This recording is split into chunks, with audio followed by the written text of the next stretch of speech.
commencer, passer à notre débat. Où va le monde ? Je n'ai pas besoin de vous dire ce qui se passe en ce moment.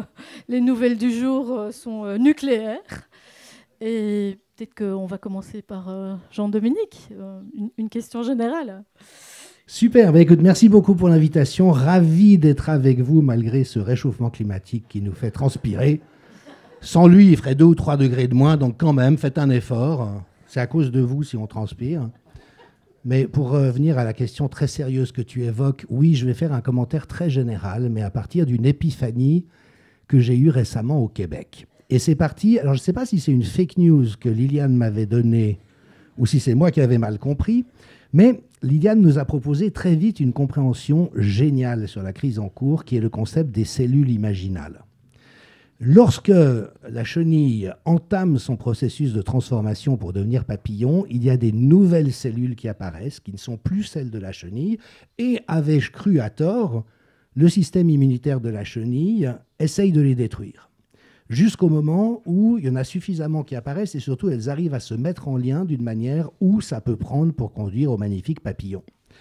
Alors j'ai raconté ça au Québec, les gens ont adoré parce qu'on est tous des cellules imaginales. Ce qu'on est en train de vivre, c'est la nouvelle tribu des gens qui ont déjà compris qu'il fallait sortir d'un monde en perdition pour en créer un nouveau. Et donc j'y suis allé de ma petite sortie qui a beaucoup plu. Puis après je me suis dit, mais je vais quand même vérifier cette histoire de système immunitaire. Eh bien c'est faux. Mais ce que j'ai découvert est presque encore mieux. Ça n'est pas que le système immunitaire de la chenille attaque, c'est que la chenille commence à sécréter une substance qui détruit toutes les cellules sauf celles du papillon. Et en fait, ce dont je suis convaincu aujourd'hui, c'est qu'aussi inquiétante que peut-être l'actualité, et peut-être qu'on finira tous dans un holocauste nucléaire.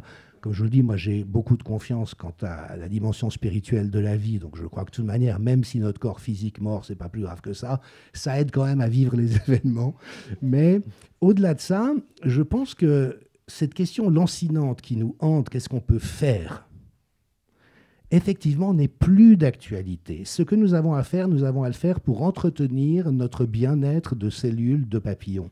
Mais pas pour chercher à mettre en échec la chenille, parce que la chenille, elle est en train de s'autodétruire. Et au fond, c'est ça que j'ai envie de partager avec vous, parce que je trouve que c'est vraiment une perspective très libératoire. Bien sûr qu'il est sain d'agir. D'ailleurs, je reçois parfois le compliment, mais comment fais-tu pour faire autant ? Mais je fais autant parce que j'aime faire autant, parce que ça me tient à cœur de faire autant, parce que j'adore ce que je fais. Je trouve magnifique de le partager avec autant de personnes merveilleuses comme nous sommes ici, mais il y a des nous à travers le monde, partout. Toutes ces cellules imaginales sont en train d'apparaître. Et la bonne nouvelle, c'est que le monde d'avant est en train de s'autodétruire. Donc oui, il y a l'identité numérique, oui, il y a la monnaie centrale digitale, machin, oui, il y a le plan Agenda 2030, oui, on peut se faire du mouron à perte de vue, mais quelque part, moi j'aime bien avoir découvert qu'en réalité, ce paradigme des cellules imaginales est encore meilleur que ce que je pensais. On peut effectivement assister, non pas passivement, activement, mais à l'effondrement, s'en réjouir. Et puis, je terminerai avec ça, parce que vous me connaissez, je pourrais parler pendant 3 heures. Mais cultiver surtout cette célébration que la victoire, elle est ici et maintenant. Nous ne nous sommes pas laissés soumettre, nous ne sommes pas laissés décourager, nous ne nous sommes pas laissés devenir amers. Au contraire, nous avons trouvé en nous cette force d'être toujours plus vivants, toujours plus tendres, toujours plus ouverts, toujours plus généreux. La victoire, elle est ici et maintenant. Après, il faut attendre qu'elle tombe comme un fuimur dans le collectif. Nous traverserons encore beaucoup d'épreuves et de coups durs, mais vous voyez ce que je veux dire, on est déjà dans cette vibration. Donc j'ai envie de vous dire, bonne nouvelle des étoiles. Ici et maintenant, nous sommes en chemin et quel bonheur de partager ça ensemble.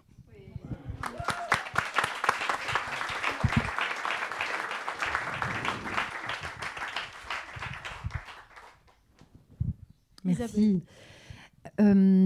Bonjour tout le monde. Pour moi, où va le monde ? Ma réponse, elle est très très simple. Elle va là où chacun d'entre nous pense.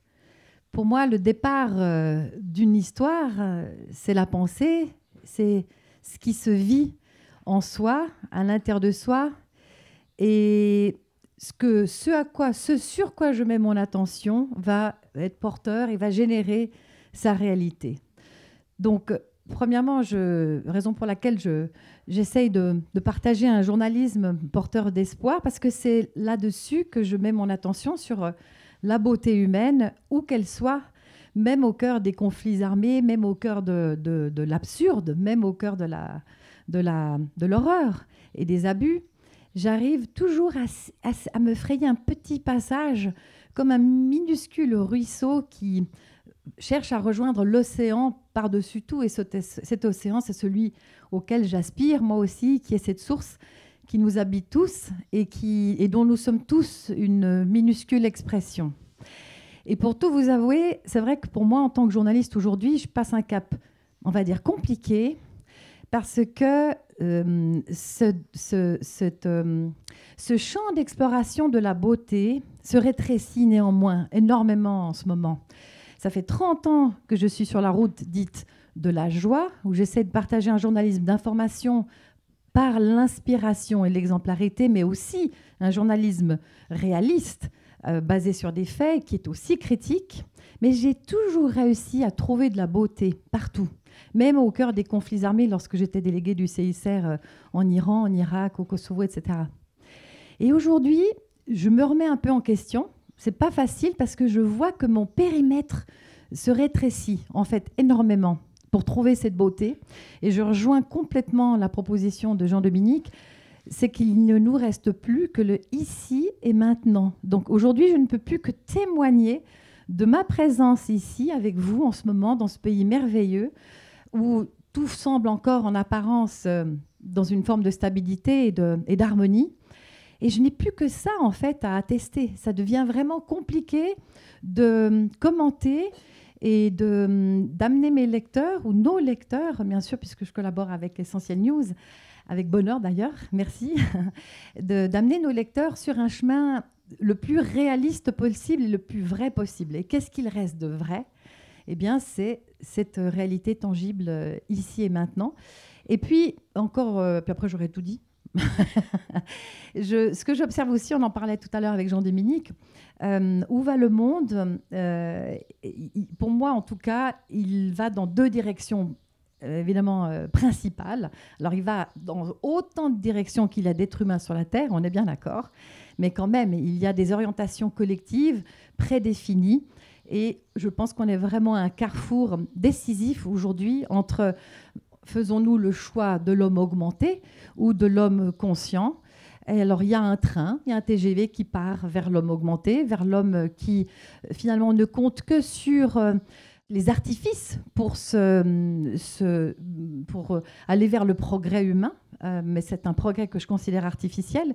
Et puis, il y a cette autre vieille locomotive magnifique à vapeur, mais rutilante, qui fait son tchouk, tchouk, tchouk, tchouk, puis en même temps qui est solide, qui est vigoureuse et qui est portée par ces passagers que vous êtes, que j'espère représenter aussi, qui sont ceux qui croient encore à la transcendance et à la non-séparation et à cet avenir finalement qui se construit, qui se co-crée à travers chacun d'entre nous et à travers tout ce que nous portons, à travers notre boîte à outils individuelle.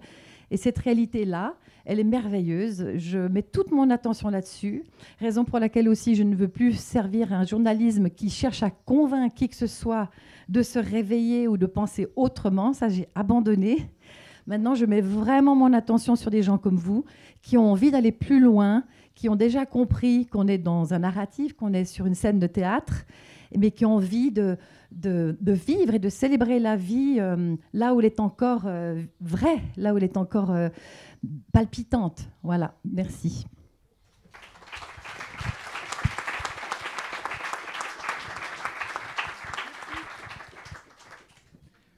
Dans le nouveau site qui sortira cette semaine, vous verrez qu'il y a une nouvelle baseline en dessous du logo.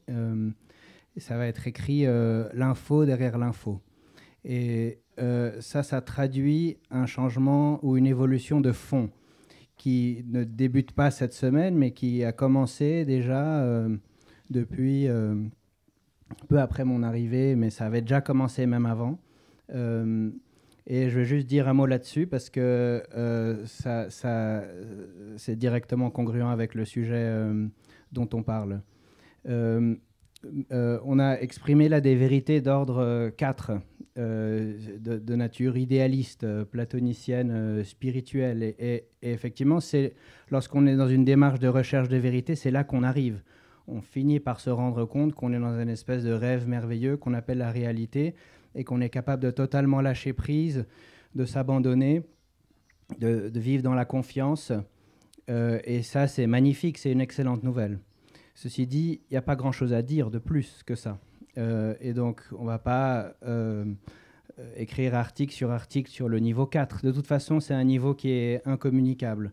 Donc, c'est intéressant de parler un peu du niveau 3, parce qu'on est dans ce rêve qu'on appelle la réalité. Et puis, c'est l'idée des bâtisseurs de cathédrales. Hein.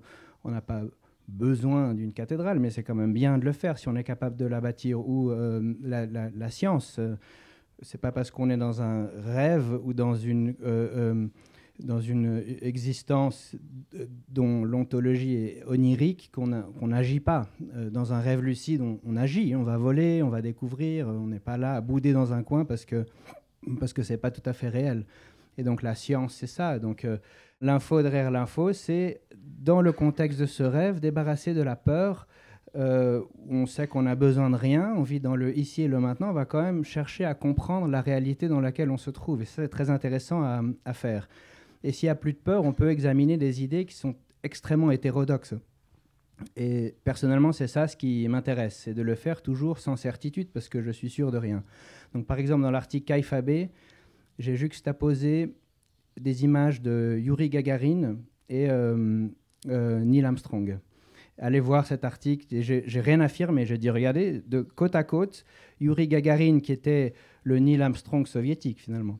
Côte à côte, pendant la guerre froide, la course à l'espace, de nouveau, a caractérisé cette rivalité entre ces deux grandes puissances, et j'ai mis ces deux photos côte à côte. À mon avis, ça c'est mon intime conviction, mais sans certitude, et vous devez vous faire votre propre avis, il s'agit de la même personne, il s'agit du même acteur qui a joué ces deux rôles-là. Si ça c'est vrai, je ne suis pas sûr que ce soit vrai, mais ils se ressemblent en tout cas, c'est au minimum une synchronicité, au minimum la providence qui a beaucoup d'humour. C'est des sosies. Si c'est vrai, si c'est le même acteur, si c'est la même personne, qu'est-ce que ça dit sur l'histoire du XXe siècle? Quelles sont les conclusions qu'on doit tirer de ça? C'est absolument fantastique. Là, on est dans le niveau 3 de compréhension. J'ai cité aussi, lorsque j'étais chez Lilian à Caragnou, cette synchronicité extraordinaire du nom de ce joueur de tennis dont on a fait état pendant le Corona Circus parce que c'était un anti-vax et puis il refusait de rentrer en Australie. Et puis il y a eu toute une telenovela autour de ce joueur-là, grand joueur de tennis, numéro 1 mondial, qui a battu tous les records, même ceux de notre adoré Federer. Quand on regarde son nom, il s'appelle Novak Djokovic. Novak, c'est phonétiquement dans la langue des oiseaux, comme dirait Fulcanelli, Novax. Et Djokovic est un anagramme phonétiquement parfait de joke Covid. Joke Covid, c'est blague Covid. Et donc ça, je ne pense pas que ça puisse être un complot, parce que je ne pense pas qu'on puisse cultiver un champion de tennis qui doit quand même battre Federer et Nadal pour faire une blague. Et puis, si moi j'ai remarqué cette synchronicité du nom, d'autres l'ont certainement remarqué. Les planificateurs centraux obsédés par les nombres, par les mots, par les anagrammes, ils l'ont remarqué aussi. Ils ont fait la publicité de ce pseudo-scandale-là. Qu'est-ce que ça dit sur la nature de notre réalité? Et donc ce genre de sujet-là, très très hétérodoxe, j'adore les traiter, j'adore écrire dessus sans certitude. Et je suis reconnaissant que chez Essentiel News, on soit capable de le faire et qu'on puisse le faire d'autant plus à l'avenir, maintenant qu'on a ce slogan, l'info derrière l'info, où on va jusqu'à le revendiquer. Et donc, sur l'actualité en ce moment, maintenant, nous, ce qu'on a prévu chez Essentiel News, que le script eschatologique, Trump, etc., c'est pas le Make America Great Again, etc., c'est un sioniste, c'est un étatiste. La résistance qui faisait de l'hyperventilation sur le sauveur, etc. On a jeté un pavé dans la mare. Même avant l'inauguration, on a dit, regardez, Eric Trump, il fait tous les signes occultes. Manifestement, il adhère à cette religion secrète des puissants. Donc, ça va être une guerre contre l'Iran, parce que c'est dans le script.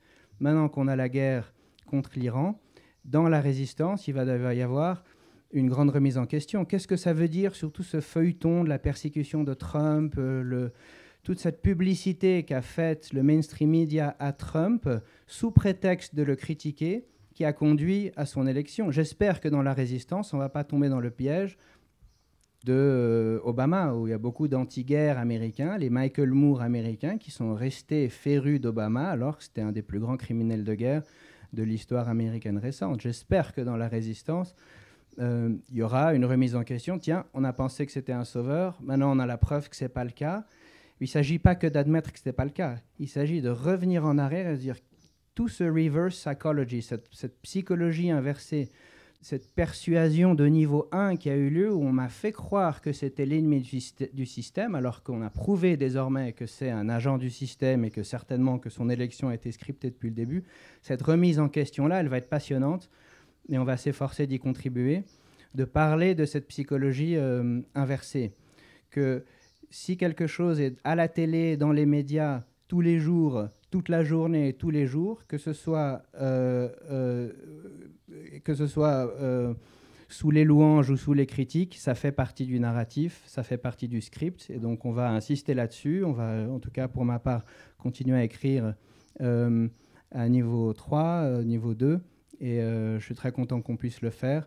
Si tu veux qu'on parle plus de l'Iran et de Trump, on le fait volontiers, mais pour moi, ce qui est important, c'est ça, c'est de chercher à discerner la complexité dans ce rêve-là, où il y a une dualité. Dans ce rêve, à niveau 4, il n'y en a pas, mais à niveau 3, il y en a un. Il y a le bien et le mal, et donc on cherche d'avoir ce discernement et d'entretenir toutes les idées sans nécessairement les accepter.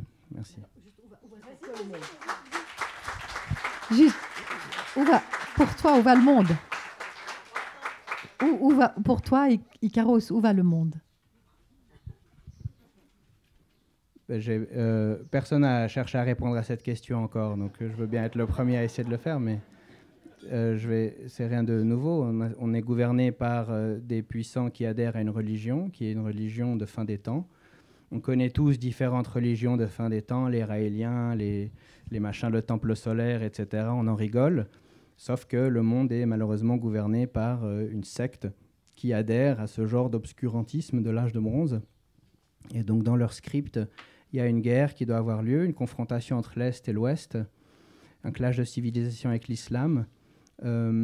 Quand j'ai commencé à voir Éric Zemmour sur tous les plateaux de télé, enfant du système quand même, Éric Zemmour, sur tous les plateaux de télé, évidemment on fait semblant de s'offusquer de ce qu'il dit, n'empêche qu'il est invité partout, à dire on va reprendre les banlieues avec l'aide de l'armée israélienne, ça va s'appeler Opération Ronce, etc. Ah bah oui, alors effectivement, c'est le clash de civilisation qui est prévu, on fait semblant de s'offusquer de ça, mais c'est le narratif qui nous est promis.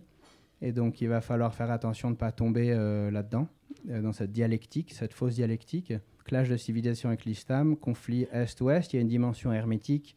Je crois que ça ne va pas marcher. Ce plan-là, eschatologique, de fin des temps, ne va pas fonctionner parce que même s'ils mettent en scène une révélation des extraterrestres, etc., ça ne va pas fonctionner. Je crois que les puissants sont manipulés par des puissances archontiques extradimensionnelles et que il ne va pas y avoir leur petit messie, ça va pas fonctionner.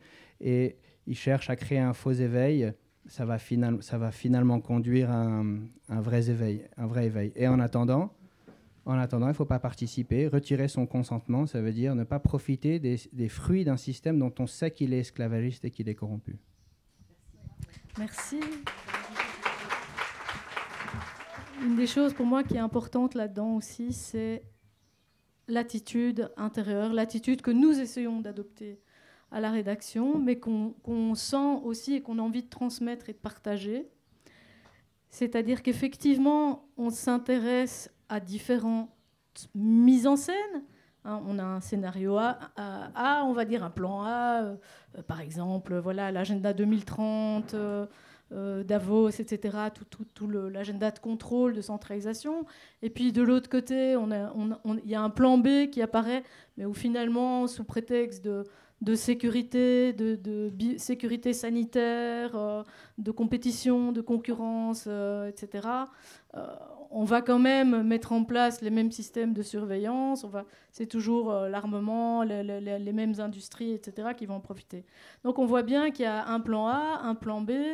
Il y a des personnages dont on sait qu'à un certain niveau, pour moi, au niveau de la gouvernance, ce qu'on appelle la gouvernance mondiale, il n'y a pas moyen d'occuper certaines fonctions sans être quand même plus ou moins tenu par différents moyens de contrôle. Ça ne veut pas dire... je pense que toutes ces choses, ce sont des choses qu'il faut exposer. Ça ne veut pas dire que tout est joué d'avance. Ça ne veut pas dire qu'il n'y a pas de libre arbitre. Que ces gens ne sont pas noirs ou blancs. Donc il faut avoir tendance à vraiment, en tout cas, ne pas simplifier, caricaturer, alors que c'est justement ce qui se fait un peu partout. Et on a envie de réagir avec les émotions, parce que c'est vrai que ça prend très fort émotionnellement. Mais c'est de se dire, OK, bon, on ne sait jamais, voilà ce qui se dessine. Après, il y a peut-être des facteurs que nous ignorons, ne voyons pas, d'autres forces en jeu, qui peuvent être spirituelles aussi. Il y a des changements dans la conscience collective qui ne répondent peut-être pas toujours comme, entre guillemets, les scénarios l'ont anticipé ou l'ont prévu. Et donc, c'est aussi là-dedans qu'il faut réussir à s'engouffrer, se dire, OK, mais in fine, les voies du Seigneur sont impénétrables, comme on dit. Donc, il faut voir tout ça, mais prendre une certaine distance. Oui, vas-y. Ouais, bien sûr. Quelle est votre proposition? Qu'est-ce qu'il nous reste comme libre arbitre par rapport à ce qui est planifié, par rapport à ce qui est programmé et voulu par les planificateurs centraux? Qu'est-ce qui, pour les uns et les autres, nous reste de libre arbitre chez l'homme? Merci. Aucune idée.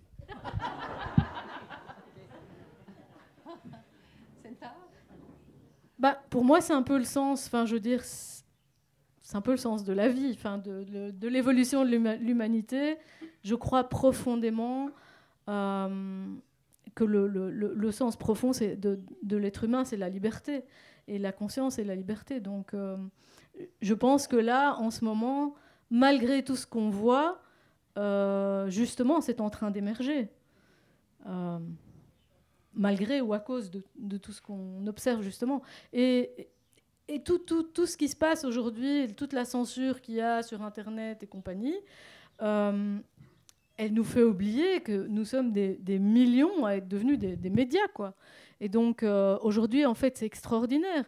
Moi, quand je vois l'information que je peux trouver aujourd'hui par rapport à il y a 10 ans, même il y a 5 ans, si je veux me passionner pour un sujet, j'en sais rien, on va dire que ce soit l'assassinat de Kennedy ou n'importe quoi d'autre, aller comprendre des gens, parfois suivre, écouter 10 personnes qui ont passé chacune 20 ans sur un sujet et qui ont écrit 10 bouquins et qui en ressortent l'essentiel avec des documents, etc.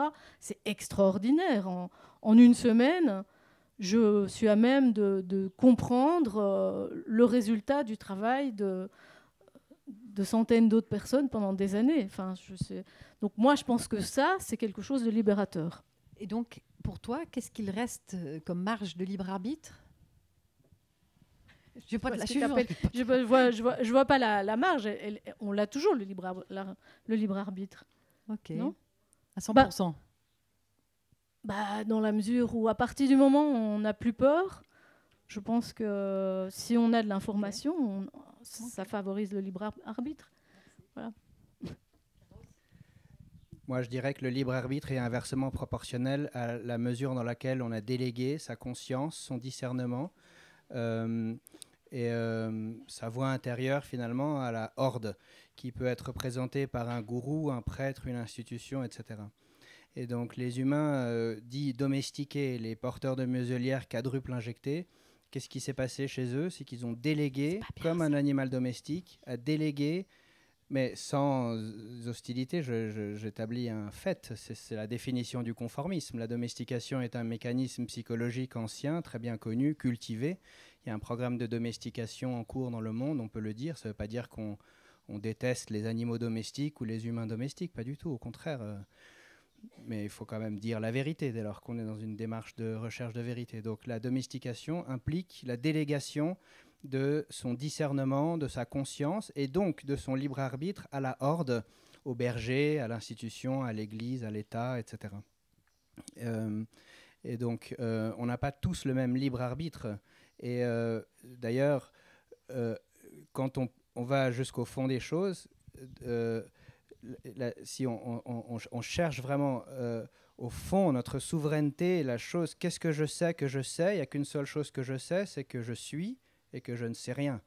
Et donc quand on en est là, eh bien, on n'est même plus manipulé par les sens, dont on ne sait pas vraiment s'ils reflètent la réalité. La seule vraie réalité, c'est ce qu'on disait avant, c'est le ici et le maintenant, c'est je suis. Et pour le reste, il y a un doute.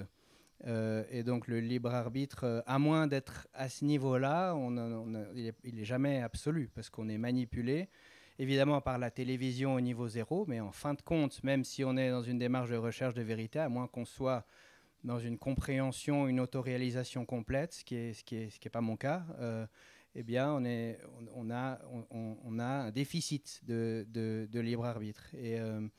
Et donc ce déficit, il est plus ou moins grand selon la mesure dans laquelle on délègue qui on est à l'extérieur, à autrui. Donc ce serait comme ça que je répondrai à la question. Isabelle, peut-être. Tu as posé la question, mais tu n'as pas donné je copier-coller, si tu permets. Je partage en tout cas, première partie de réponse où notre libre arbitre est proportionnel à notre degré de conscience et tout ce qui nous conditionne et nous façonne dans l'existence. Mais je rajouterais aussi le facteur de quelle manière nous nous identifions. Combien nous nous identifions à un événement, à une idéologie, à un narratif. Je pense qu'il est aussi le libre arbitre proportionnel à notre capacité à nous désidentifier finalement de l'actualité et de tout ce qui nous impacte de l'extérieur, et à se recentrer sur ce que j'aurais envie de dire, sur ce nombre d'or que nous portons tous en nous, qui est ce décret divin ou ce dépôt universel qui nous habite absolument tous, sans exception. Enfin, quoique, ça c'est encore une question. Je ne sais pas s'il n'y a que des êtres humains sur la Terre. Ça, c'est une vraie question. On en parlera dans la deuxième partie de notre émission. Moi, je parle des vrais êtres humains. Eh bien, pour les vrais êtres humains que j'ai vraiment beaucoup côtoyés par bonheur, et bon, évidemment que j'espère que nous faisons tous partie de ceux-là ici, j'ai observé qu'ils portent en eux comme une forme de... Enfin, le nombre d'or, quoi, une espèce de marqueur universel qui se caractérise par des valeurs uniques qui sont ces grandes valeurs qui nous habitent chacun dans notre métier et tous dans notre existence, qui sont bêtement des valeurs d'amour, de partage, d'intelligence consciente, bien sûr, et d'allégeance aux lois de la vie, aux lois du vivant. Et c'est quelque chose qui est difficile à décrire, mais que nous portons tous en soi de manière vraiment très intuitive et très naturelle.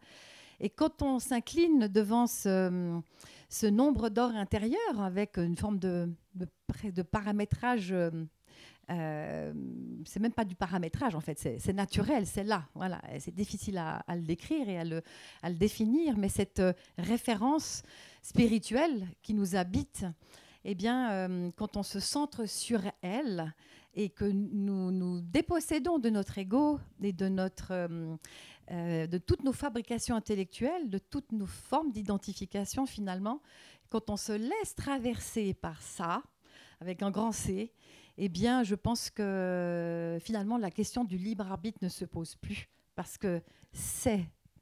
Voilà, 3 petits points. Moi, je pense, une question que j'aurais posée encore, peut-être avant de revenir, entre guillemets, peut-être à du niveau 1, après dans la discussion. Mais ce dont nous avons parlé un petit peu, c'est notre position, on va dire, en tant qu'individu. Voilà, notre chemin personnel. Mais comme on est quand même pas mal sur la Terre, qu'à un moment, il faut quand même s'entendre. Donc, nous sommes face à différents scénarios qui ont été concoctés du vivre ensemble, on va dire, voilà. qui ont été présentés et pensés parfois par certains planificateurs centraux, comme on les appelle, ou d'autres. À votre avis, est-ce qu'il y a moyen et comment est-ce qu'on peut faire? Est-ce qu'il y a déjà des ébauches de vivre ensemble sur cette planète, au-delà simplement de l'attitude intérieure, par des systèmes politiques? Qu'est-ce qu'on peut imaginer comme plan C? Je vais dire. Voilà, comme autre forme, que ce soit politique ou autre, voilà, de fonctionner ensemble. C'est quand même important. Jean-Dominique? Non. Parce qu'il va falloir qu'on arrive avec nos propres propositions. Ça ne veut pas dire qu'on doit les imposer. Mais... Oui, merci de poser la question. Moi, j'ai un peu de peine à vous suivre parce que je ne réfléchis pas dans les mêmes termes que vous. En même temps, je trouve très intéressant de vous écouter. D'ailleurs, dans la nouvelle ligne éditoriale prise par Essentiel News, je lis très attentivement, mais avec presque l'impression de faire l'ethnographie. Ce n'est pas du tout comme ça que se situe ma propre démarche de connaissance et je n'arrive pas aux mêmes conclusions intermédiaires que vous. Donc voilà, l'altérité, elle est intéressante. Ce n'est pas une critique, c'est juste le fait de dire qu'on est sur des chemins qui sont assez à distance pour un ensemble de raisons. Et cette nouvelle question me met à nouveau dans cette distance parce que si j'ai au fond une conviction, c'est qu'aucun d'entre nous n'en sait rien. Et que le piège, c'est qu'on fait toujours référence à la pâte dont on est modelé, c'est-à-dire au fond une mentalité qui est déjà dépassée, dans un effort de penser ce qui est en train d'advenir et dont on n'a absolument aucune idée parce qu'on est dans une bifurcation qui conduit vers de la singularité.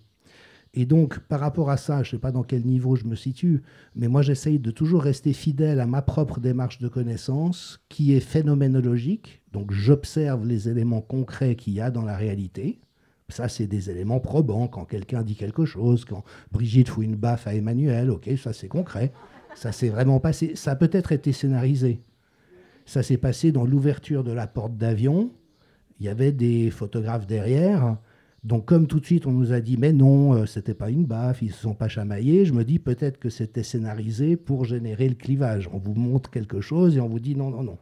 Donc ça, c'est l'élément d'incertitude, j'ai envie de dire, dans lequel je suis. Puis une fois qu'on fait une moisson d'éléments probants, eh ben, il y a une démarche inductive, c'est-à-dire d'essayer d'imaginer les hypothèses qui permettent de donner de la cohérence aux différents bouquets d'éléments probants dont on dispose, mais toujours, et je rejoins totalement Ikaros, dans un respect de l'incertitude. C'est-à-dire que vous avez beau être convaincu qu'une hypothèse est juste, peut-être qu'elle sera fausse au bout du compte. Puis il y a un truc dont vous dites, attends, les archontes, j'ai lu les manuscrits de Nag Hammadi sur la pensée gnostique. Oui, c'était joli à cette époque, mais là j'ai un peu de peine, et puis si ça se trouve, c'est ça le réel. Donc pour moi, c'est aussi la manière de toujours refuser d'avoir une opinion. Je sais que ça peut sembler bizarre, mais vous savez, il y a un petit dicton en anglais un peu cruel qui dit « Un avis, c'est comme une certaine partie de notre anatomie, on en a tous au moins un. » Parce que j'ai telle ou telle opinion sur tel élément de réalité, it doesn't mean shit. Ça ne change rien au fait que la réalité est comme elle est. Et le piège qu'on a souvent, c'est de s'enferrer dans et le contraire de la démarche de connaissance inductive que je décris ici, c'est la démarche déductive où vous partez d'une hypothèse, puis vous allez chercher dans la réalité les éléments qui vont confirmer votre... Alors ça, c'est un biais de confirmation, on est tous conscients. Par contre, le risque existe de notre côté de la barrière d'entrer là-dessus. Tu disais, Ikaros, on a la preuve que Trump, en fait, n'est pas un sauveur. Non. Alexis Cossette, il pense qu'il a fait semblant de bombarder l'Iran, en fait, sans faire aucun dégât, parce que ça permettait de rassurer Netanyahou qui veut baiser au bout du compte, d'après certains, et puis que ça donne l'apparence qui est nécessaire pour que le plan génial de Trump soit encore en train d'avancer. Maintenant, ce qui est intéressant, c'est que moi, je ratisse toutes les hypothèses qui vont de David Icke jusqu'à Alexis Cossette. Parce que si ça se trouve, peut-être que l'un des deux a raison, et puis dans une démarche un peu bouddhiste, on pourrait dire que la vérité est probablement quelque part entre deux. Mais ce qui est intéressant, c'est que quels que soient les éléments de réalité, ni Icke ni Cossette ne démordront jamais de leur hypothèse. Même si Trump nucléarise l'Iran, Cossette dira encore « Vous n'avez rien compris, c'est une fausse bombe atomique, ils sont tous de mèche, Poutine était au courant. » Vous voyez ce que je veux dire? Parce que quand vous avez mordu à une définition identitaire de vous-même par une théorie que vous avez fait vôtre, vous êtes foutu pour la connaissance. Et donc, moi, j'essaye d'être toujours aussi dans cette... Alors, de nouveau, ce n'est pas une critique, parce que j'aime beaucoup vos spéculations. Elles m'intéressent, elles me décentrent, elles m'amènent dans des domaines où je ne serais pas allé par moi-même. Donc, j'en prends connaissance avec beaucoup d'intérêt. Mais moi, je reste toujours aussi dans cette ouverture en me disant, au fond, les hypothèses fluctuent en fonction des éléments dont on dispose. Aucun d'entre nous n'est omniscient, donc ne peut savoir à coup sûr si c'est ceci ou cela. Et puis, comme je le dis souvent, moi, je rêve en permanence de me tromper. Parce que les hypothèses qui me paraissent les plus fortes aujourd'hui dessinent effectivement un monde qui n'est pas encore très sympathique. Donc, j'espère me tromper, mais si je ne me trompe pas, de toute manière, arrivera quelque chose, pour revenir à ta question, qui ne ressemble pas. Alors, je dis ça souvent parce que on ressent cette frustration de se dire mais qu'est-ce qu'on pourrait faire, on fait des initiatives, elles ne servent à rien, tout ce qui a marché dans le passé ne marche plus, donc on se frustre, et puis on n'a rien en termes de puissance, de pouvoir, de levier, de moyens comme ce qu'ils ont en face de nous, donc a priori on est très très très mal barré. Et puis moi j'ai coutume de dire mais c'est peut-être ça la solution. Vous savez, en systémique, il y a cette idée que souvent les solutions qu'on trouve sont encore pires que le problème qu'on cherchait à résoudre. Et donc la solution devient le problème. Et là, je dis, mais si c'était pour une fois dans l'autre sens, si le problème qu'on a était en fait la solution, et si le fait qu'on n'ait pas de solution, qu'on ne sache pas comment faire, qu'on ne voit pas ce qu'il faudra, par quoi il faudra remplacer le monde en temps d'effondrement, au fond, était le chemin. Et puis je terminerai avec une dernière considération, elle n'est pas très gentille, donc je m'en excuse, mais c'est que ce monde se fera sans nous. Nous, on est dépassés, on est hors du jeu. On est dans la position des anciens dans les sociétés traditionnelles. Et ça ne veut pas dire qu'on n'ait pas de pouvoir d'agir. On a un très beau pouvoir d'agir. Mais ça se fera sans nous. C'est des nouvelles générations qui sont aux commandes. Comme tous les vieux cons, on a tendance à se dire ils sont incultes, ils sont inéduqués, ils n'ont aucune idée, ils sont dans l'illusion, ils croient à des chimères. Moi, ce que j'observe des jeunes n'est pas du tout de cette nature. Au contraire, pour un ensemble de raisons, oui, ils sont assez incultes, mais dans le sens de la culture classique. Ils n'ont pas lu Balzac, Molière un peu, mais enfin, vous voyez, je veux dire, ils n'ont pas les humanités comme nous on avait. Par contre, j'ai l'impression qu'au niveau de l'intuition et de la construction intérieure, ils sont très aboutis. Et donc, ça m'intéresse de voir à quoi ils vont arriver, parce qu'il y a aussi cette phrase magnifique du prophète qui m'inspire beaucoup, qui dit « Ne cherchez pas à ce que vos enfants vous ressemblent, cherchez-vous à leur ressembler, parce que la vie ne revient jamais en arrière. » Et donc, de toute manière, nous, on est hors jeu. Mais c'est peut-être une bonne nouvelle, parce que notre génération, elle a quand même vachement foutu la merde.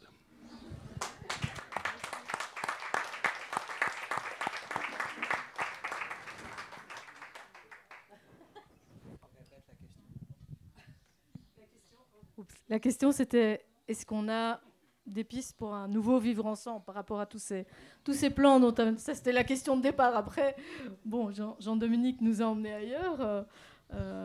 Donc voilà, réagis à ce que tu veux. Eh bien, j'ai 4 enfants, 4 petits-enfants, et j'ai une responsabilité naturelle de les instruire. Ça ne veut pas dire leur imposer des croyances ou des certitudes, mais leur donner les outils intellectuels, affectifs, émotionnels, financiers, qui leur permettent de découvrir qui ils sont et de vivre libres et souverains. Et donc, c'est pas fini pour nous. Si on n'a pas des enfants, on a des petits-enfants. Et si les petits-enfants sont déjà grands, on a des arrière-petits-enfants. Donc, on a une responsabilité d'exemple et d'instruction. Ensuite, s'il me posait la question, mais alors quel est le système si la gauche cherche l'État-maman, la droite cherche l'État-papa, mais toi tu me dis que je suis souverain et que je me gouverne moi-même, alors quel est le système? La réponse que je donnerais, toujours avec la même humilité, serait de dire la liberté est congruente de beauté et de prospérité. Et donc, le système, c'est l'absence de système. Et j'emploierai pas le terme anarchie, parce que anarchie, c'est imposer l'absence de système. Mais si quelqu'un veut un système, un contrat social auquel il souhaite souscrire, il doit pouvoir le faire volontairement. D'ailleurs, si on vivait dans une société libre, je ne serais pas un autiste en forêt qui accumule de l'or et refuse de redistribuer le fruit de mon travail. Au contraire, je veux aider les gens qui ne peuvent pas produire suffisamment de richesses pour subvenir à leurs besoins. Donc je souscrirais volontairement à un contrat social. Il y a de la vertu dans la coopération, dans la redistribution de richesses, pour autant que ça se fasse volontairement. Et donc ce serait ça la réponse. Ce serait le but de la civilisation, c'est la décentralisation jusqu'au niveau de l'individu. L'État veut le contraire, il veut la centralisation le plus loin de l'individu possible. Moi je dirais ce serait le contraire. Dans mon domaine qui est celui de l'informatique et de la sécurité sur Internet, je le tiens le même genre de discours. Le but, c'est l'opacité totale des individus, ou la sphère privée, mais j'aime bien l'appeler opacité parce que c'est un peu controversé, mais la sphère privée des individus et la transparence complète des institutions, si on a encore. Ils veulent le contraire, ils veulent l'opacité des institutions, la transparence des individus. Donc c'est généralement assez facile, on prend ce qu'ils préconisent, on le tourne à l'envers, 180 degrés, et c'est généralement ce qu'il y a de mieux pour l'humanité. Donc en l'occurrence, si on devait mettre un mot, ça serait panarchie, c'est tous les systèmes peuvent coexister, fondés sur la règle d'or, non-initiation de la violence. Et d'ailleurs en Suisse, on a un système politique extrêmement décentralisé, où chaque commune se fait concurrence, au sein de chaque canton qui eux-mêmes se font concurrence. D'un point de vue institutionnel, le pays lui-même et en concurrence avec les autres pays pacifiquement, mais en termes de politique fiscale, en termes de gouvernance. Et ça conduit à une meilleure gouvernance. Donc je dirais, dans la mesure où je ne sais pas quelle est la panacée, je ne crois pas qu'il y en ait, de la même façon qu'il n'y a pas un seul système éducatif qui convienne à tous les enfants, de la même façon il n'y a pas un contrat social qui convienne à tout le monde. Donc c'est la multiplicité des contrats sociaux et l'adhésion volontaire à ce qui nous convient le mieux. Et j'avais fait chez Liliane une présentation, je faisais l'analogie entre cette organisation politique-là fondée sur la liberté et l'open source, parce que l'open source est la meilleure démonstration de la supériorité de la liberté individuelle, de l'action humaine unilatérale et libre pour la création de richesses et de bonheur, en fin de compte.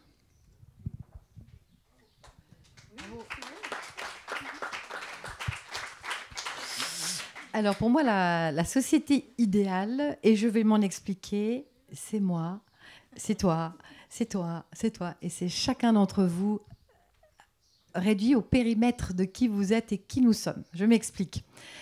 Au début, j'étais une immense idéaliste. Donc déjà, depuis l'âge de 20 ans, 25 ans, je me suis impliquée pour énormément de mouvements et d'ONG dites pacifistes. Donc j'ai participé d'abord, pendant 15 ans, j'ai travaillé à la Croix-Rouge internationale, dans l'humanitaire, pensant servir mon prochain et faire des grandes choses pour le monde. Donc je me suis dit, moi, Isabelle Alexandrine Bourgeois, je vais changer le monde, je vais voler au secours de toutes les victimes des conflits armés et mon Dieu, comme je vais être utile.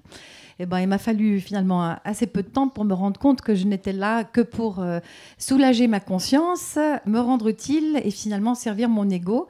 Et qu'en voulant aider, j'ai été beaucoup plus finalement prédatrice de l'humanité qu'une vraie valeur ajoutée pour amener de l'amour au monde. Alors, je suis un petit peu dure avec moi, mais je pense que si je me caricature, ça n'est pas loin du compte. Qu'en voulant aider, j'ai contribué à placer les bénéficiaires dans beaucoup plus de dépendance, finalement, que de les laisser finalement livrer à leurs propres problématiques afin qu'ils puissent trouver par eux-mêmes les ressources pour s'en sortir tout seuls. Donc, ça m'a pris 15 ans, mais je m'en suis guérie. Donc, je me suis déjà pas mal dégonflée avec le CICR. Après, j'ai voulu encore sauver le monde en participant à la première marche mondiale pour la paix et la non-violence. Avec un groupe de marcheurs, on a traversé 75 pays, parcouru 150 000 kilomètres, avec des banderoles, peace and love. On donnait des conférences sur la paix un peu partout dans le monde entier. On a été reçus par des chefs d'État. Là encore, je me suis dit, mon Dieu, mais je vais faire du bien pour la planète. Je vais être très utile et mon Dieu, qu'est-ce que le monde ferait sans moi ? Et ben, au bout de 10 jours, on s'est tous engueulés dans le groupe dit des marcheurs pour la paix. Et là, rebelote, grosse prise de conscience. Je me suis dit, non mais quelle est la partie de moi qui n'est pas encore en paix pour que finalement, on se foute tous dessus puisque je suis convaincue, ça n'appartient qu'à moi, mais qu'on est générateur de notre réalité, qu'on est créateur de notre réalité. Et donc, ça m'a permis de me remettre en question, de me dire, mais qu'est-ce qui n'est pas encore pacifié en moi pour que ma réalité présente fait qu'on s'engueule tous dans cette marche mondiale. et qui a quasiment fini par le meurtre de l'organisateur de la marche mondiale, par un des participants qui n'a pas supporté qu'on lui déplace sa paire de pantoufles ou de prendre le bus un peu trop tôt pour lui. Bref, grosse baffe, et je me suis encore un peu dégonflée. Et puis arrive... bon an, mal an, d'autres formes d'expérience où je me suis rendu compte que finalement, la société idéale n'est pas tant celle qu'on se projette ou qu'on s'imagine. Qui sommes-nous pour imaginer ce qui est bon pour les autres et ce qui est bon pour le monde? Donc j'ai compris qu'il fallait que je pulvérise tous mes croyances en lien avec la définition du bien, finalement, et même la définition du mal. Et que passer ce cap de la définition et de l'identification, justement, au bien et au mal, eh bien, j'en suis arrivée à la toute petite conclusion que la solution idéale, c'est de chercher à être la plus jolie expression de moi-même, ici et maintenant, dans mon quotidien, en faisant des tout petits pas pour mon voisin, pour ma famille, pour mes amis, pour sauver enfin sauver, c'est encore un terme qu'il faut que je sorte de mon vocabulaire, mais sortir une petite abeille qui est en train de se noyer dans une piscine. Et voilà, je crois que pour moi, la société de rêve, c'est celle que je construis sur le périmètre de mes petits sabots. Et ça s'arrête là, et j'essaie de faire du mieux que je peux dans ma réalité directe, avec beaucoup de modestie et d'humilité.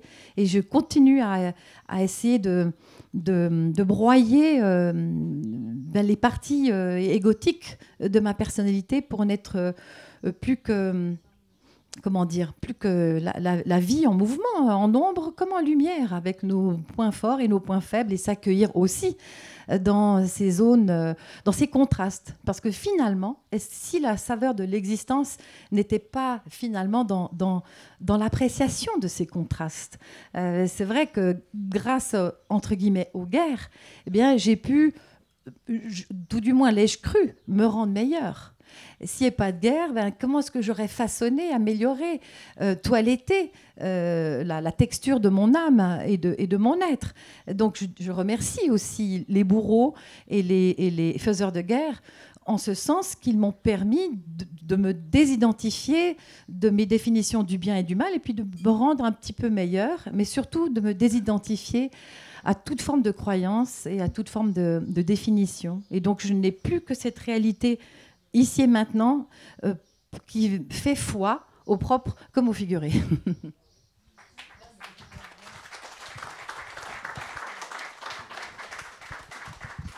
Merci. Oui, j'aimerais rebondir brièvement parce que je crois que vous dessinez très très bien en fait la phase dans laquelle on est. Je souscris à peu près à tout ce que tu as dit, Carlos, sur ce qui serait souhaitable pour la suite, mais tu vois, on n'est pas de la même génération. Moi, ça fait un moment que j'avais des enfants qui avaient 4 ou 5 ans. Et au fond, ce dont tu es en train de faire la démonstration, c'est à quel point les nouvelles générations, ayant accès à beaucoup plus d'informations, ayant beaucoup plus de référentiels disponibles, sont mieux aptes à penser ce qui serait organique, ce qui tiendrait la route. Parce que de l'époque dont nous sommes en train de sortir, la modernité, on a été dans le piège du mental. Décréter que les choses devaient être d'une certaine manière, et puis on cherchait à faire rentrer le réel dedans à coups de chausse-pied ou à coups de bâton, sans apprécier est-ce que c'est organique, est-ce que ça tient la route, est-ce que c'est bon, est-ce que c'est bienfaisant. Et ton idée d'opacité sur la vie privée et de transparence de la vie publique est excellent. Tu rappelles la subsidiarité en Suisse, c'est quoi? C'est l'idée, c'est qu'il faut toujours laisser à l'endroit le plus judicieux les centres de responsabilité. L'individu, la famille, puis la communauté, la commune, et ce qui vraiment ne peut être traité qu'à des échelons supérieurs. C'était magnifique comme vision des choses. Pourquoi? Parce que c'est très organique. Et donc, quand je dis on n'a pas la solution pour l'avenir, ça ne veut pas dire qu'il n'y a rien. Ça veut dire que le monde dans lequel on a grandi et dans lequel on a appris à penser est en train de s'effondrer, et c'est bien à beaucoup d'égards. Alors, je donne juste un exemple de ce processus en cours. La médecine, elle est devenue complètement inhumaine, elle est devenue complètement corrompue, mais qu'est-ce que ça génère ? Le fait que les gens se mettent massivement en mouvement pour se soigner autrement. Il y a des gens, il y a nos amis de la Ligue sur les vaccinations qui sont là aujourd'hui pour la liberté de la vaccination. Il n'y a pas de stratégie de communication plus efficace pour ouvrir les yeux quant à la réalité des dangers de la vaccination que ce qu'ils sont en train de faire. C'est une expérience à ciel ouvert et on voit que la perte de confiance est massive. Donc vous voyez, c'est là où rejoignant l'idée des cellules imaginales, je crois que c'est en cours et qu'en fait, tout ce qu'on est en train de mettre en place à travers des réseaux comme Solaris, à travers le local, à travers l'organique, c'est juste ce monde en train d'arriver. Et un autre élément qui m'inspire beaucoup confiance, c'est de voir à quel point, effectivement, aujourd'hui, par ces canaux de communication qui sont grands ouverts, mais c'est extraordinaire tout ce à quoi on a accès et ils ne peuvent plus refermer. Ils peuvent censurer les voix les plus dérangeantes ou les plus polarisées. Mais voyez, cette connaissance, cette conscience collective est en train d'émerger. C'est juste magnifique. Et puis merci Isabelle d'avoir rappelé que trop souvent l'activisme, c'est aller chercher dans du faire ce dont on manque à l'intérieur. Moi, j'ai aussi vu des formateurs en communication non violente se crêper le chignon, s'insulter, se taper dessus. Et puis c'est intéressant parce que c'est pas juste pour dire, certainement pas pour dire que la communication non violente c'est pas bien, c'est très bien, mais ça montre comment on va chercher en devenant formateur en communication non violente le fait de ne pas rencontrer sa violence. Donc là, je crois que les nouvelles générations, elles vont être beaucoup moins, alors je sais pas s'il faut dire idéalistes ou platoniciens, mais beaucoup moins cérébrales que nous, parce que nous on se disait qu'en militant, en tenant des discours, ça allait améliorer les choses sans tenir compte de l'être. Et donc, pour moi, la question, ça n'est même plus celle du vivre ensemble. Ça dépend du contrat social, de toutes sortes d'institutions. C'est l'être ensemble. Comment est-ce qu'on apprend à être ensemble d'une manière qui n'est pas problématisante, mais qui est accueillante de la diversité et de trouver d'instant en instant les manières de bien être ensemble, que ça génère quelque chose de beau, de bon, de juste et de vrai. Et ça nous ramène chez Platon.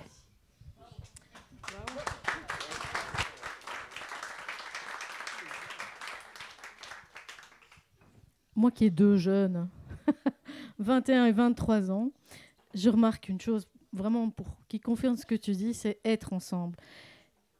Ils ont grandi, enfin moi j'ai grandi dans des écoles où si on n'arrivait pas soi-même à trouver la solution, et si jamais on avait demandé à un camarade et que ça se savait, gare à vous, hein. Donc c'était vraiment, on avait triché, on avait demandé à quelqu'un d'autre de vous aider, et bon c'était... On se cachait, j'étais dans un pensionnat, il fallait se cacher pour aller se consulter. Moi, j'étais dans maths et toi, tu me fais mon truc. Et eux, ils ont grandi. Moi, je vois bien, ils sont tout le temps en ligne, tout le temps, toute la journée. Mais ils se parlent. Ben, bien sûr, ils se voient aussi en dehors. Mais je veux dire, ils travaillent ensemble, ils étudient ensemble, ils travaillent ensemble. C'est vraiment naturel chez eux. Alors que nous, on a vécu dans cette idée de compétition, de devoir être le meilleur, chacun pour soi, et puis il y en a un qui l'emporte sur l'autre. Là, c'est vrai que c'est fondamentalement différent la génération qui monte aujourd'hui. J'ai vu une autre chose qui était très intéressante dans mes expériences. À un moment, j'ai fait partie de conseil de European Council for Steiner-Waldorf Education, un lobby à Bruxelles qui réunissait les différentes fédérations d'écoles. Et là où c'était très intéressant, c'est qu'en fait, ces écoles s'interrogeaient beaucoup sur les formes de leadership, parce qu'elles avaient toutes la même philosophie, hein, l'anthroposophie, même type d'éducation. En principe, toutes les décisions doivent être prises, on va dire, en commun, voire au consensus. Et puis, on était confrontés avec des pays où, par exemple, l'Autriche, les Pays-Bas, la Suisse, hein, où on avait évidemment un système où ce type de pédagogie existait depuis près d'un siècle. Et puis des pays, par exemple des pays de l'Est, qui, eux, ont dit « Oui, mais nous, on connaît le consensus, est-ce que tout le monde est d'accord, on lève sa main, etc. » Et donc, ce qui était intéressant, c'était de voir comment il y avait vraiment une réflexion, comment est-ce qu'on va faire pour avoir un leadership qui soit fonctionnel et qui soit en même temps juste et qui corresponde à nos valeurs. Et tout le monde il y avait une vraie recherche. Et tout le monde était confronté à des difficultés terribles. Mais il y avait une ressource énorme de se dire, si on prenait toutes ces expériences et qu'on les mettait ensemble, au départ, on cherchait peut-être à trouver la solution, la forme parfaite.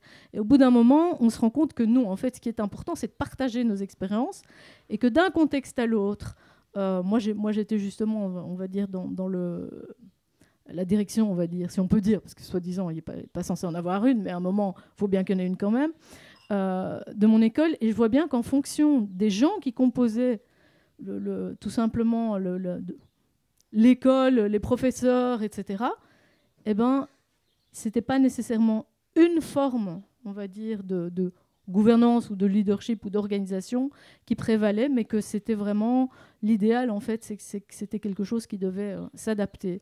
Et ça, pour moi, ça a été vraiment une richesse de pouvoir comprendre les leçons qui étaient données dans ce contexte. Et je pense qu'il y en a plein, en fait. Il y a énormément de solutions. Et oui, c'est quelque chose de vivant. Donc ça, je crois que ça rejoint un peu ce que tu as dit. Pas l'anarchie, mais la panarchie. Et voilà. Il y a une autre chose, un autre mot qui a été prononcé 2 fois, la Suisse.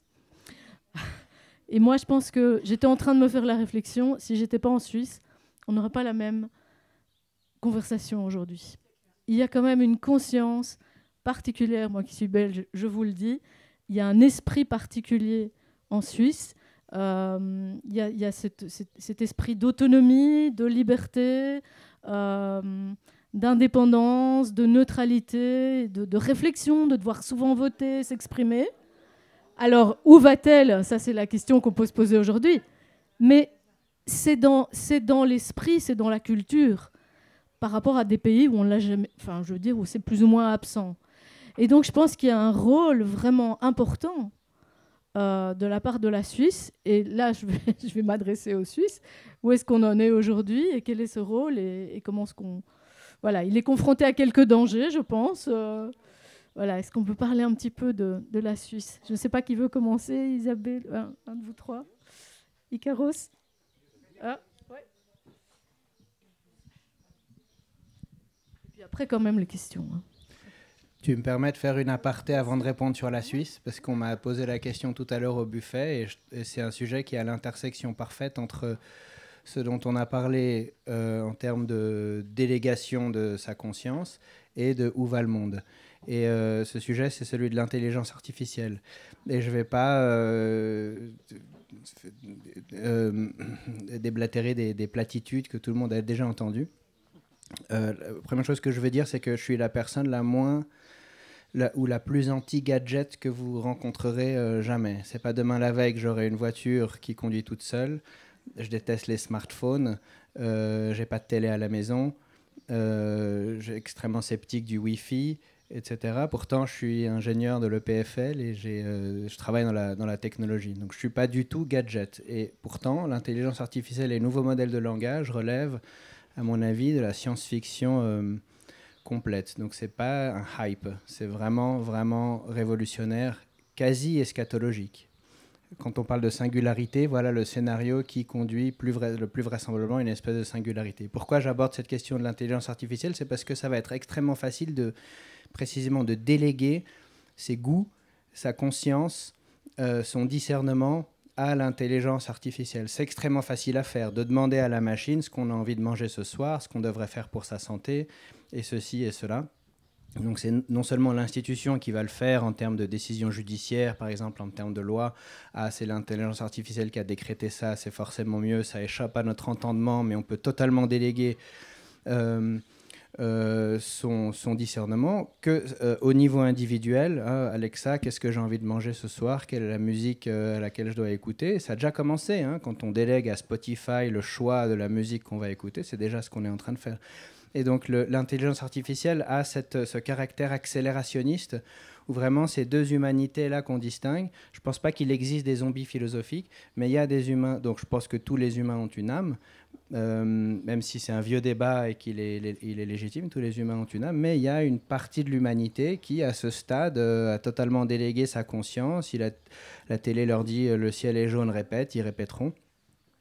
Et donc l'intelligence artificielle va accélérer cette divergence, cette bifurcation. Parce qu'en même temps, ça représente un outil formidable. Et là, je vais vous donner 2 exemples. Donc, je ne suis pas un primitiviste. Je ne rejette pas la technologie simplement parce que c'est de la technologie. J'utilise l'intelligence artificielle pour 2 choses. Premièrement, pour écrire du software. Donc là où l'intelligence artificielle excelle dans le langage naturel, comme le français, l'anglais, elle est excellentissime pour le langage formel, donc le langage de programmation. Mon métier, c'est en ce moment d'aider des organisations de la résistance à échapper à la surveillance et la censure. Je fais de l'intégration open source pour des organisations qui veulent se détacher du big tech, de MailChimp, de YouTube, etc. C'est ce que je fais. Or, ma productivité a été décuplée par ces outils-là. C'est-à-dire que je suis capable de prendre des modèles d'intelligence artificielle. J'aime bien les modèles open source, self-hostés, parce que je n'ai pas envie d'alimenter la machine. Mais je les prends, je lui demande de m'écrire du code. Il m'aurait fallu 10 heures avant, maintenant c'est fait en 10 minutes.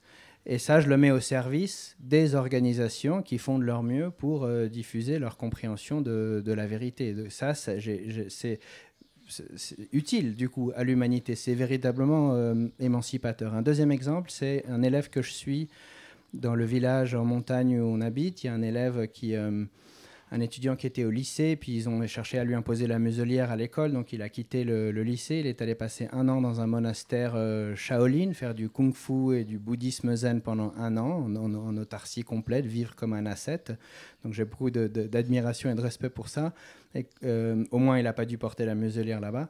Et quand il est revenu, il m'a dit « J'aimerais quand même avoir la matu, parce que j'ai envie de faire des études d'ingénieur. » Qu'est-ce que tu me conseilles de faire? Et je lui dis, on peut travailler ensemble. En 2 ans, tu peux avoir la matu en candidat libre. Tu te pointes à Berne et tu passes les examens. Et si tu as la discipline, parce que tu t'es tapé 1 an de moine Shaolin, tu as la discipline de t'astreindre au travail. En 2 ans, tu peux faire ce que les autres font en 4 ans à l'école. Mais c'est toi qui vas le faire. Moi, je vais être là pour te guider un peu, être le tuteur, mais c'est toi qui vas le faire. Il suffit de choisir les bons livres et ensuite d'avoir la discipline, la constance. Et là, il est sur le point de terminer. Mais je vous en parle parce que l'intelligence artificielle, la façon dont on s'en sert, on est capable d'uploader un examen de matu, un examen blanc, résolu, et de lui demander de corriger.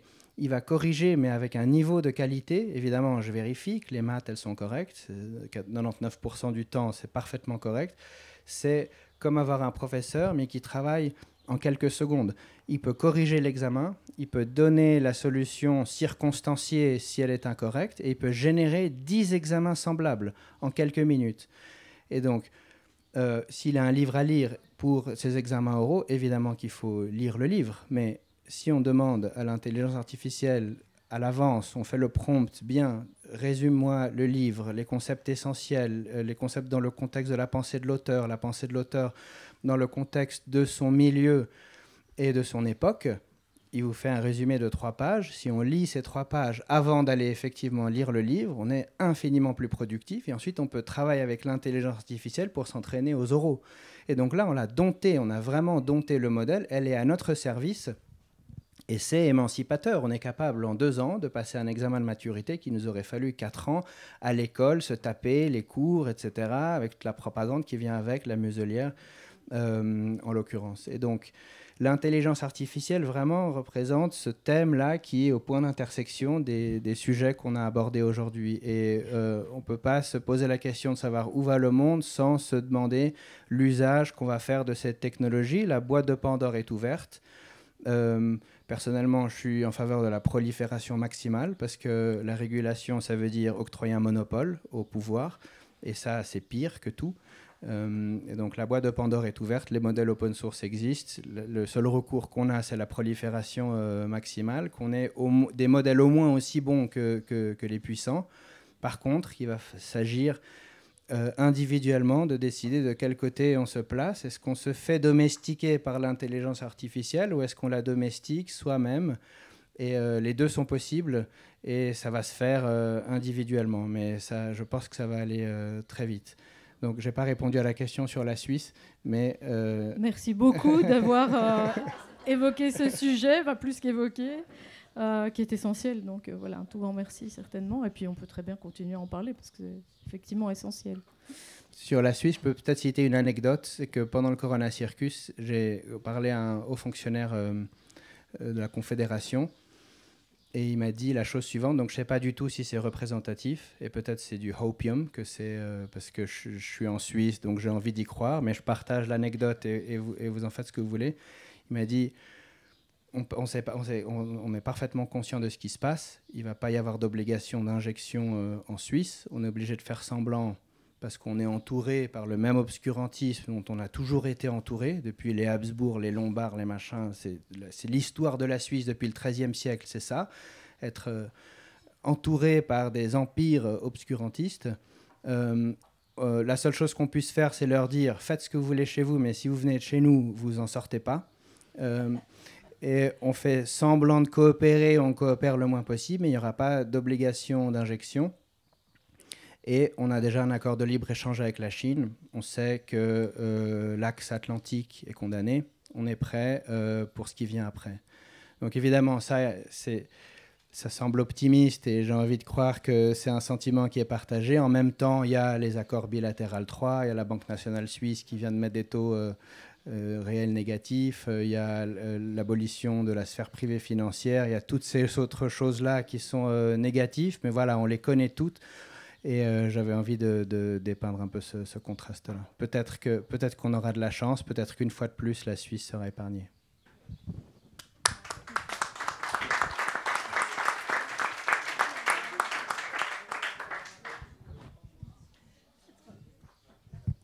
Je connais pas assez. Alors, je suis plus suissesse enfin, je suis vraiment méga archi-suisse depuis de vieille génération. Tout ce que je peux dire, moi, je suis quand même très optimiste, contrairement à mon ami Michel Caillé, qui s'implique beaucoup pour nos droits démocratiques suisses. Merci Michel et le mouvement fédératif roman. Et puis, bien sûr, Elisabeth Zumstein-Kennedy, je ne t'ai pas oublié cette fois, qui s'implique beaucoup. Tout ce que je peux observer à mon humble niveau, c'est le terrain. Je trouve que je rencontre beaucoup sur le terrain des micro-activités, des micro-actions porteurs de liberté et d'indépendance et d'autonomie. Un peu partout, elles sont minuscules, elles agissent en souterrain, que ce soit dans le Jura, des petites bibliothèques qui font venir des orateurs indépendantistes, des films d'auteurs qui parlent de liberté, que ce soit le Verein le Vir, voilà, en Suisse allemande, qui s'implique aussi beaucoup, le mouvement fédératif roman. Il y a plein de petites actions, des producteurs locaux qui contribuent à mettre en avant les savoir-faire suisses. Il y a quelque chose, je trouve, en sous-main dans la Suisse qui est encore profondément vivant et en quoi je crois énormément. Et je pense que cette Suisse secrète, cette Suisse du terroir, d'Uri, Schwyz et Unterwald jusqu'à chez nous, est vraiment à l'œuvre, consciente, active, mais elle agit clandestinement. Et pour avoir aussi donné beaucoup de conférences et projeté beaucoup de films, La Route de la Joie, dans ces tout petits espaces cachés, secrets, un peu partout, dans les garages, dans des vérandas, dans des greniers, eh bien, je parle vraiment en connaissance de cause. Je crois qu'on a encore de beaux jours devant nous.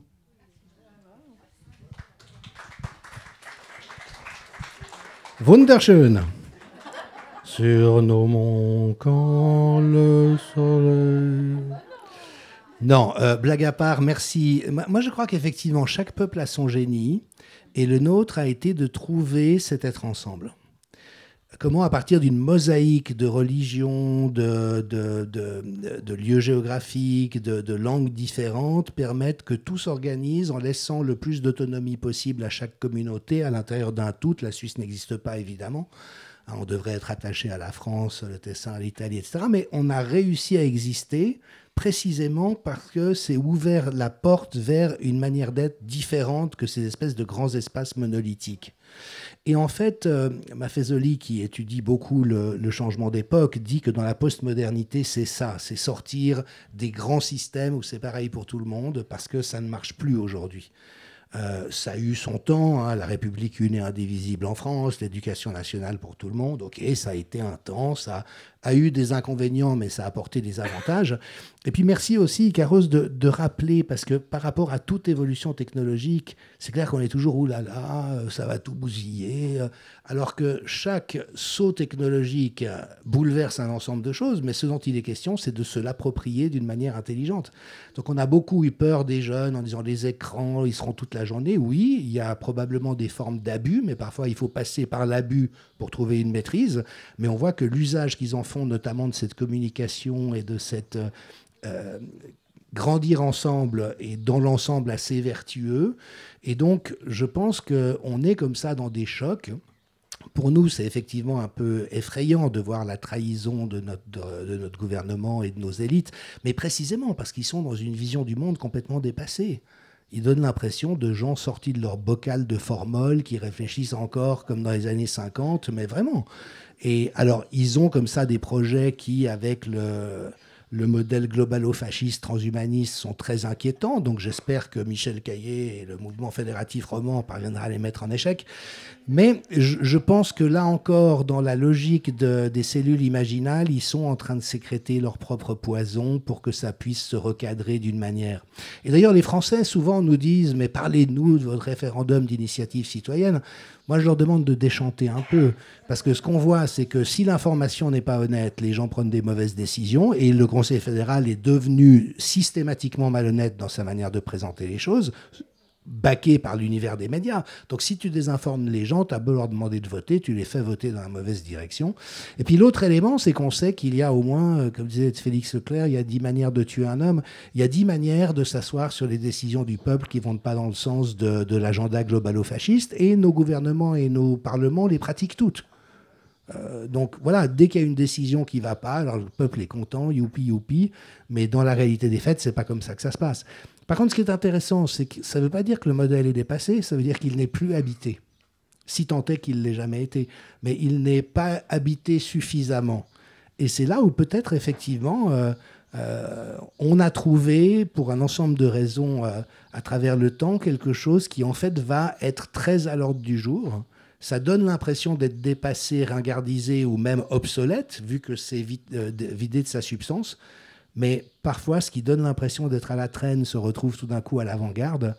Et moi, je pense au contraire qu'une fois que l'Union européenne se sera effondrée, on va repartir vers cette réalité des terroirs qui, au fond, est notre seule réalité. Notre seule réalité immédiate et concrète, c'est le terroir dans lequel on vit. Et puis qu'à partir de là, on puisse faire rejaillir quelque chose qui ressemblerait, au fond, dans ce que le modèle suisse a proposé à un moment donné. J'ai beaucoup apprécié ce que tu as dit sur la démocratie directe. Les Suisses sont relativement instruits, donc c'est pas mal, mais ce qui fait la prospérité et la liberté relative de la Suisse, c'est la décentralisation du pouvoir. C'est pas le règne de la horde, le règne de la foule. Donc tout le monde est d'accord que dans la séparation des pouvoirs législatifs, exécutifs et judiciaires est de bonne loi. Pourquoi pas la distribution géographique du pouvoir également? C'est exactement le même principe. Le pouvoir corrompt, le pouvoir absolu corrompt absolument, et que dans un pays de 9 millions d'habitants, on ait 26 républiques qui sont, d'un point de vue fiscal et législatif, dans une large mesure souveraines. C'est ça ce qui fait la différence. Et si seulement en France, chacun des 100 départements était souverain dans la même mesure qu'un canton suisse, ça serait de loin le pays le plus riche du monde. Mais quand je dis ça en France, on me dit « Ah, mais c'est la fin de la France ». Mais non, la France, c'est pas le 14 juillet, la France, c'est Victor Hugo, la baguette et Coluche. Et le gouvernement parisien, on pourrait le dissoudre dans une large mesure, et que chaque département soit souverain comme ça serait fantastique. Mais ce paradigme-là, il rentre pas. Il y a une espèce d'hypothèse étatiste donnée, et chacun argue sur la façon dont doit ressembler la salle de contrôle, mais abolir la salle de contrôle et décentraliser le pouvoir, ça, on n'en parle jamais. Donc ce serait ça sur le... voilà, c'était juste pour ajouter à ce que tu as dit. Merci, Jean-Do. Et je vais donner un petit exemple dans le domaine de la santé, parce que c'est vrai qu'entre la panarchie, on va dire, et le contrôle tout à fait centralisé, il y a peut-être quand même des étapes intermédiaires avec un pouvoir qui s'exerce au niveau local, régional. Wolfgang, j'avais fait une interview au professeur Wolfgang Wodarg, qui était un pneumologue qui s'est exprimé dès le début de la pandémie pour dénoncer, et déjà même lors de la précédente, pour dénoncer l'arnaque, même le concept de pandémie et de tout ce qui était mis en œuvre. Et c'est un médecin qui disait « Moi, au début, j'étais vraiment un fan de l'OMS. » Donc, il a également fait de la politique en Allemagne. Donc, il dit, voilà, il était député. Il dit « Moi, j'étais un fan de l'OMS. je me suis investie dans les politiques de santé publique, etc. Et on peut en sortir. On fera un boulot beaucoup plus efficace, tout simplement en tenant compte de notre population locale. Ici, on pourrait dire, par exemple, au niveau cantonal, reprendre toute la santé, on va dire, au niveau cantonal. On n'a pas besoin d'organisation nationale ou même au niveau de l'OMS. Parce que de toute façon, les problèmes sont toujours locaux. Les pandémies n'arrivent pas partout en même temps, c'est faux, etc. Et donc là, je pense que c'est faisable. Il faut pousser ces idées, en tout cas, avant d'arriver peut-être à quelque chose de plus abouti en termes de décentralisation des gouvernements. Voilà. On passe aux questions. Bientôt, on va être confronté par les CBDC. Le Digital ID et ces choses vont devenir sérieuses. C'est-à-dire que ces choses seraient imposées. Alors, qu'est-ce que vous préconisez, pardon mon français, qu'est-ce que vous préconisez pour résister, et j'utilise ce mot qui est résistant et tout ça, mais résister ça sur le plan personnel, chacun, parce qu'à la fin, dans ce sens-là, la solidarité est très importante, mais au moment où on est confronté par la police dans le train et on demande qu'on mette des masques, c'est chacun pour soi-même, dans le sens la responsabilité individuelle de résister ou de se soumettre. Voilà, ça c'est ma question. À poser à vous quatre. Merci. Tu veux y aller ? Oui, tiens, j'ai envie de... Voilà, je ne veux pas parler des solutions concrètes, mais en tout cas, j'aime bien ce que vous dites, c'est vrai. Résister, c'est avant tout d'abord désobéir.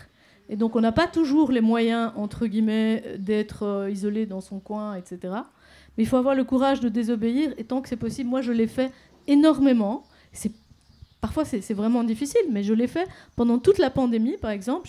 Je n'ai jamais respecté le confinement, dans le sens où j'ai traversé toutes les frontières, y compris, je suis venue de nombreuses fois en Suisse, sans tricher, sans test PCR, sans faux papiers, ceci et cela. Et d'ailleurs, sachez qu'en fait, il n'y avait personne à la frontière en Suisse. Même pas pour la vignette. Personne. C'était vide. Donc là, il y a des questions à se poser. Mais je me suis dit, OK, Senta, quel est ton risque ? On va t'arrêter, peut-être tu vas avoir une amende, un papier, je sais rien, à la limite même une journée en prison. OK, c'est pas si grave. Tant qu'on ne me coupe pas la tête, il faut que j'y aille, il faut que j'exerce mes droits fondamentaux. Et donc je pense que là où beaucoup de gens ont fait, moi j'ai fait les Gilets jaunes aussi, des manifestations, etc. J'étais à beaucoup de manifs, à Berlin, ici à Berne. J'ai organisé Berne-Milan avec Kennedy. Enfin bon, il y a un moment où si on va manifester et puis que le lundi, on met son masque, on demande le pass sanitaire et qu'on n'a pas le courage individuellement, comme vous dites, qu'on n'a pas le courage individuellement de résister, ça ne va pas marcher.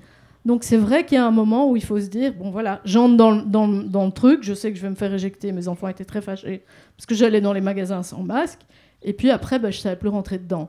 Donc j'étais obligée de les envoyer faire les courses, ils étaient très fâchés. Mais au moins je me suis dit, j'ai donné l'exemple à mes enfants. Voilà. Donc je ne vais pas vous citer tous mes faits d'armes, on va dire. Je pense qu'il y a énormément de gens ici qui ont fait la même chose. Mais la désobéissance civile, c'est vraiment la première chose. En Belgique, c'était pas light. Hein. On a eu le 1er avril, par exemple, je crois que c'était 2021, la police a véritablement massacré nos jeunes. Je connais beaucoup de gens qui se sont fait vraiment taper dessus, quoi. Et j'ai un ami qui s'est fait arrêter, il m'a dit on torture les gens en Belgique. Donc c'était pas soft chez nous.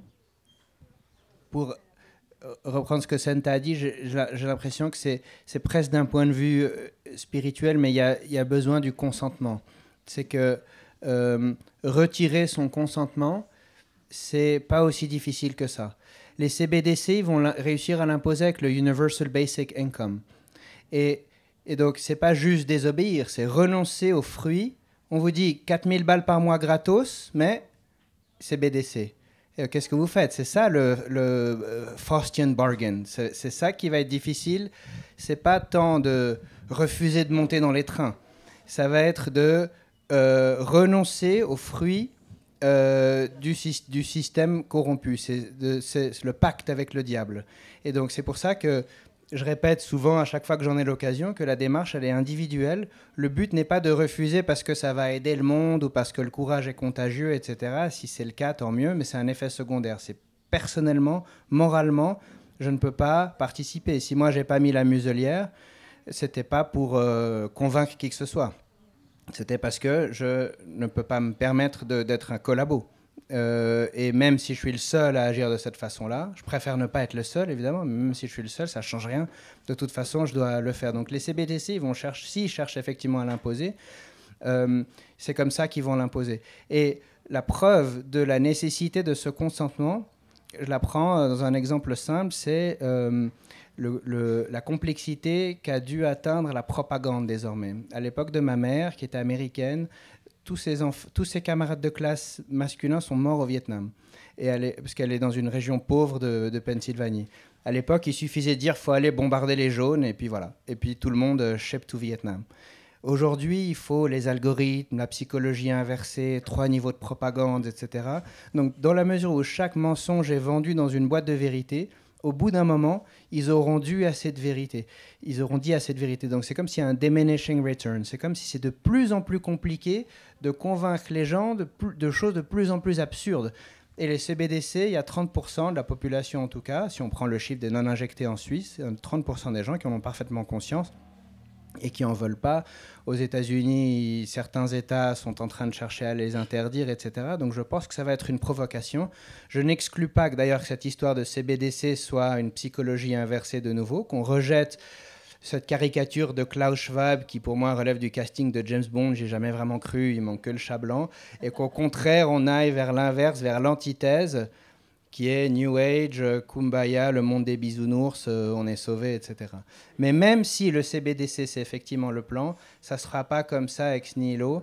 Il va y avoir un compromis à faire et c'est ça qui va être difficile pour la plupart des gens. Il faut se préparer à ça, ne pas tomber dans le piège de la dernière provocation et être capable de renoncer au confort que va nous apporter cette servitude supplémentaire. Central Bank Digital Currency, c'est cette monnaie digitale de banque centrale, cette monnaie programmable.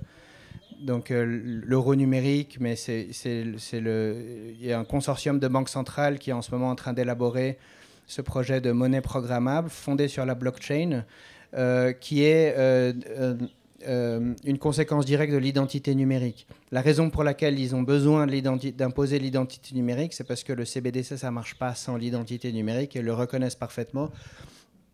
On a fait plusieurs articles à ce sujet sur Essentiel News, cherchez CBDC, et vous trouverez, on a expliqué, dont notamment une excellente interview qu'on a faite avec Michel Caillé, mais on a expliqué le lien entre identité numérique, CBDC et le challenge que ça représente en termes de liberté individuelle. Alors, c'est une question à laquelle je tiens beaucoup à répondre parce qu'elle exprime toute ma démarche journalistique. C'est-à-dire de ne pas mettre notre attention sur ce que nous ne voulons pas. Si on cultive en esprit cette projection, ça va venir, ça va arriver, ils vont nous imposer ça, le coup près va tomber, on peut être sûr qu'on va se faire embarquer là-dedans parce que nous générons notre réalité. Et je pense que c'est important de s'observer quand on est dans cette posture intellectuelle et psychologique, de se dire « Ah, attention, là, ma pensée, mon esprit me joue des tours. Donc, qu'est-ce que je fais ? J'accueille cette pensée, mais je vais me mettre dans un état vibratoire qui m'élève. Donc, je vais me nourrir à des canaux d'information qui me mettent en joie, qui me font plaisir. Alors, on n'est pas du tout dans une démarche bisounours. On va juste se nourrir, on va juste aller boire à des fontaines qui nous élèvent énergétiquement parlant. Parce que j'ai la croyance, et je parle vraiment aussi en connaissance de cause, je ne dis jamais ce que je n'ai pas pratiqué moi-même, hein. En élevant notre énergie, en cultivant la joie d'une manière générale, on devient invisible pour les radars du contrôle. Moi, je pense on n'est plus repérable parce qu'on est sur une autre fréquence vibratoire. Mais ça, c'est autre chose encore. Voilà.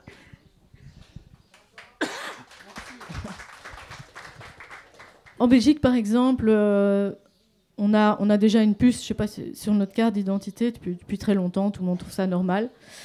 Si on va chez le médecin, le dossier médical est d'office sur la carte d'identité. Le médecin ne prescrit plus, n'a plus le droit de prescrire ce qu'on appelle une prescription papier, hein, la dite recette, etc. Donc on voit même plus physiquement ce qu'il prescrit, on ne sait plus le lire soi-même. C'est envoyé directement sur la carte d'identité dans un système centralisé.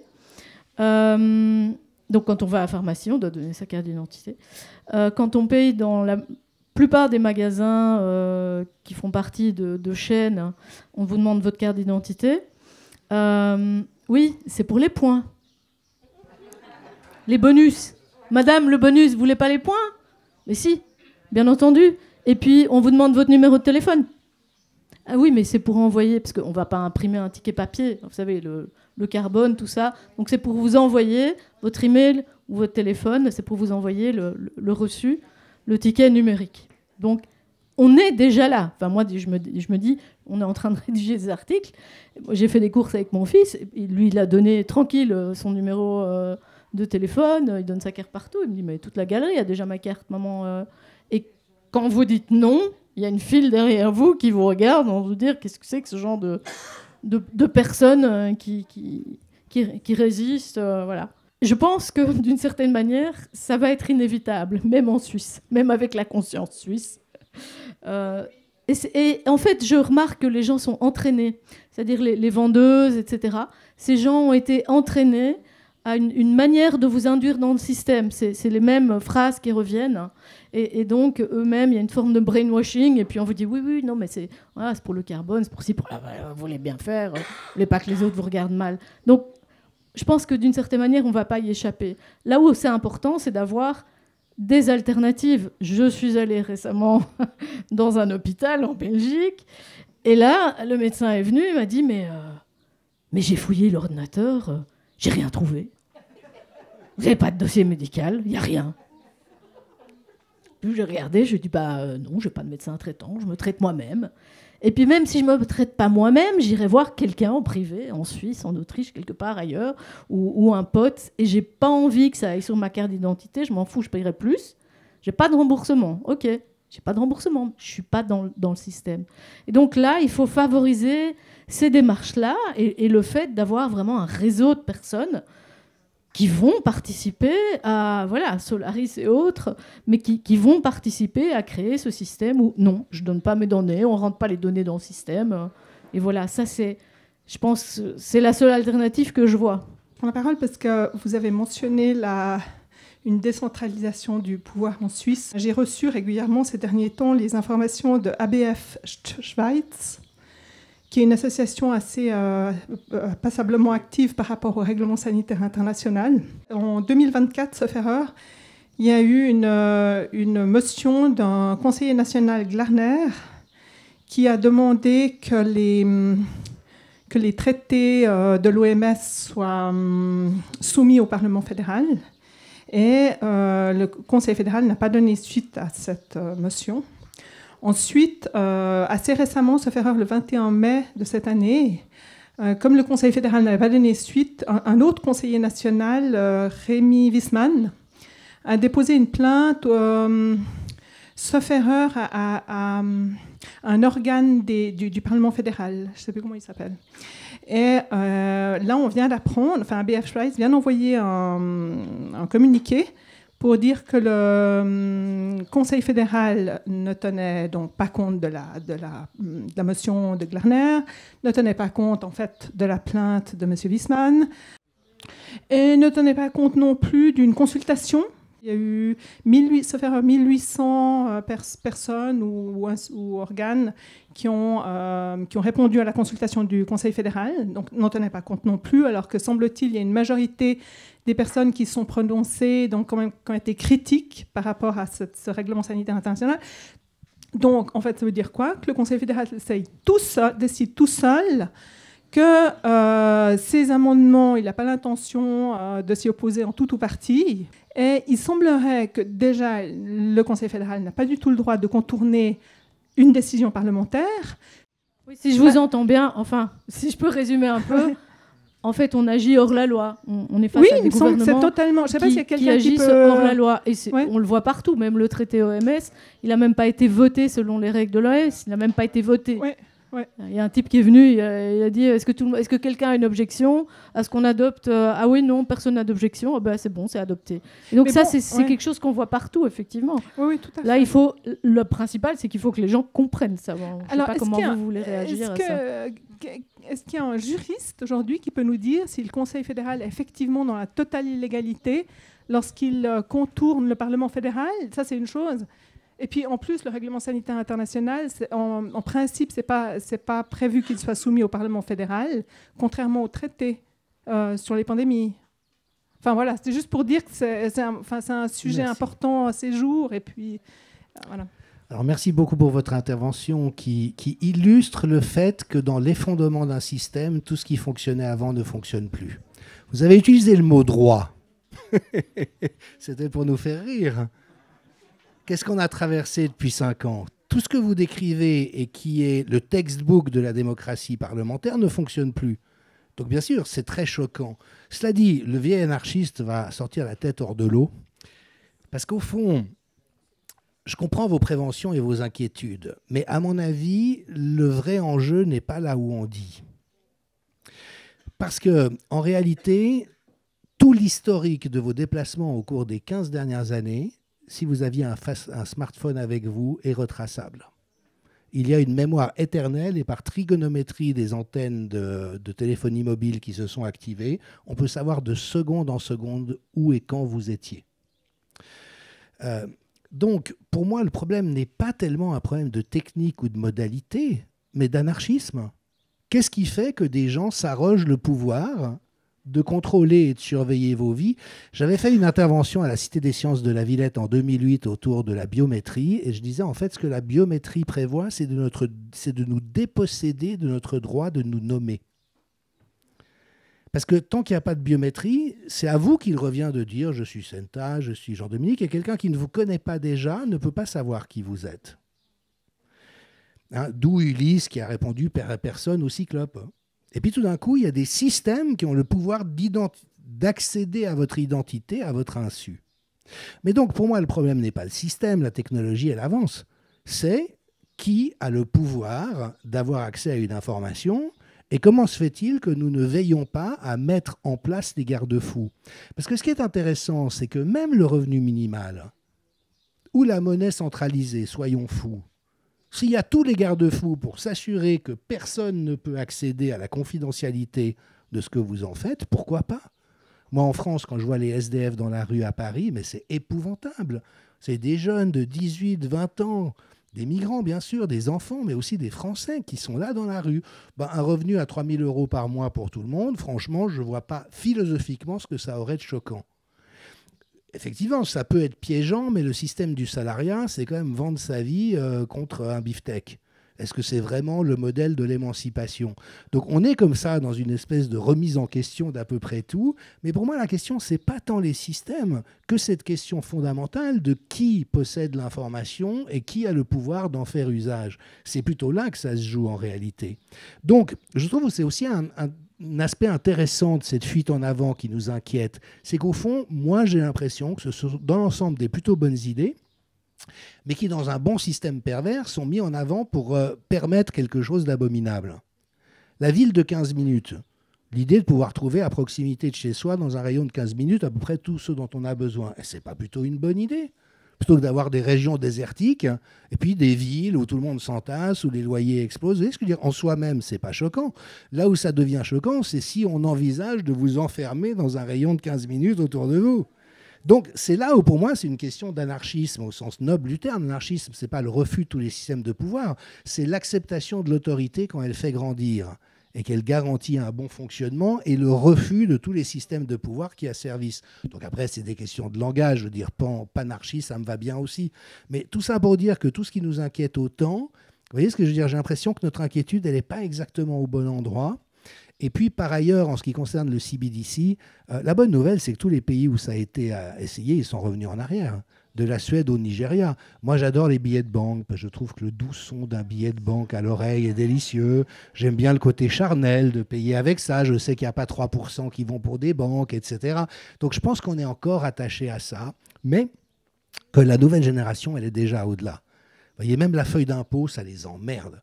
Et maintenant, on aurait la possibilité de faire une micro-taxe sur toutes les transactions, 0,1%, donc 1 pour 1000 sur tout ce que vous payez, qui remplacerait tous les impôts et toutes les taxes. Ça serait entièrement automatisé. Et donc, par hypothèse, vous recevriez 4 000 francs par mois pour vivre. Sur chaque transaction, vous payez 1/1000 pour nourrir le système étatique dont on veille qu'il soit maigre et qu'il fournisse vraiment des services à la population. Donc moi, je crois que la nouvelle génération, elle est déjà très débrouillarde. Nous, on fait partie de la génération qui attend des instructions. On fait quoi? On nous dit de mettre un masque, on va mettre un masque. La nouvelle génération, elle ne va plus chez le garagiste. Elle va sur YouTube voir comment est-ce qu'on change une pièce dans le moteur, où on la commande. Vous voyez, ils sont en train de s'autonomiser par rapport à un ensemble de choses. Et donc, tout en comprenant les inquiétudes, parce qu'on est dans ce goulet d'étranglement, mais pour moi, l'enjeu, il est celui de cette configuration du pouvoir à grande échelle. Et je reste optimiste, je ne sais pas, mais possibiliste par rapport à ça. Je suis d'accord avec Jean-Dominique et je le dirais comme ça. Le problème, c'est pas que le Conseil fédéral prenne la mauvaise décision, c'est qu'il s'estime légitime dans le fait de prendre la décision. Ce pouvoir ne lui appartient pas. Si les conseillers fédéraux ils veulent se soumettre à je ne sais quoi de l'OMS, qu'ils le fassent, mais ça ne me concerne pas, moi.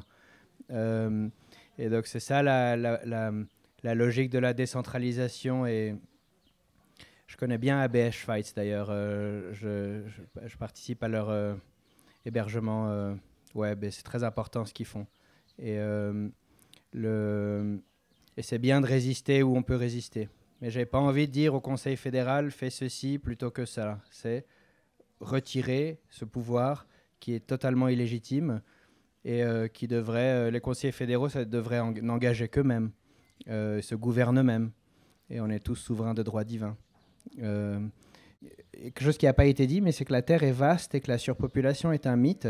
Et qu'effectivement, en développant une somme de petites mesures locales, on est capable de se soustraire dans une large mesure au système de contrôle sans trop souffrir d'impact en termes de confort. Il y en a un certain nombre d'entre vous qui sont venus dans la Freedom Cell qu'on a au Tessin. Vous avez vu comme on est capable de s'organiser là dans la montagne. On est au bout d'une route à peu près inaccessible. C'est à peu près ingouvernable là-haut. Mais on est quand même à 1h30 de l'Opéra de Milan. Et puis, on a un réseau de producteurs, d'agriculteurs. On arrive à acheter de la nourriture en mode troc, en mode kilomètre zéro. Moi, j'essaie de me... non, je ne vais pas parler, mais il y a des gens qui essayent de se faire payer en crypto, par exemple, de façon à ce que ce soit anonyme pour échapper à la confiscation institutionnelle, pour essayer d'éviter d'être de collabos. Et donc, c'est jamais parfait. Je ne suis pas en train de préconiser d'aller vivre nu dans la forêt, mais il y a des moyens plus simples que ce qu'on croit pour... éviter de coopérer. C'est vrai que parfois, il faut réduire un peu son confort. Là où on est, on ne commande pas le sushi à 10 minutes. On n'a pas ce genre de confort-là. Mais bon, on y renonce. Mais on a des légumes bio, on a de l'eau de source, etc. Donc la terre est vaste. La surpopulation est un mythe, surtout dans un pays comme la Suisse, qui est un pays de montagne. Il y a des moyens d'aller s'installer, sortir des villes, etc., essayer de s'organiser localement. Et même au sein des villes, on peut travailler faire un réseau. On a besoin quoi? On a besoin d'un ramoneur, d'un dentiste, d'un plombier, d'un médecin. Il y a pas beaucoup. On ne peut pas tout faire soi-même. On a besoin d'un réseau comme ça de compétences autour de nous. Et nous-mêmes, on fait quelque chose qui est nécessaire aux autres, mais on arrive à établir ces réseaux-là et à pouvoir vivre comme ça en objecteur de conscience. Ce n'est pas aussi difficile qu'avant. C'était beaucoup plus dur il y a 30 ans d'être objecteur de conscience. Aujourd'hui, sans trop renoncer, on arrive vraiment à se soustraire beaucoup plus largement que ce qui était possible avant. Donc, pour revenir sur le thème de l'OMS, les conseillers fédéraux, ils font leur truc, l'OMS fait leur truc. Personnellement, ça ne me concerne pas. Et puis, On verra bien s'ils essayent de le mettre en œuvre, mais je ne pense pas qu'ils y arriveront, en tout cas en ce qui concerne les zones reculées de montagne en Suisse. Je pense que c'est une bonne conclusion. Vive la Suisse!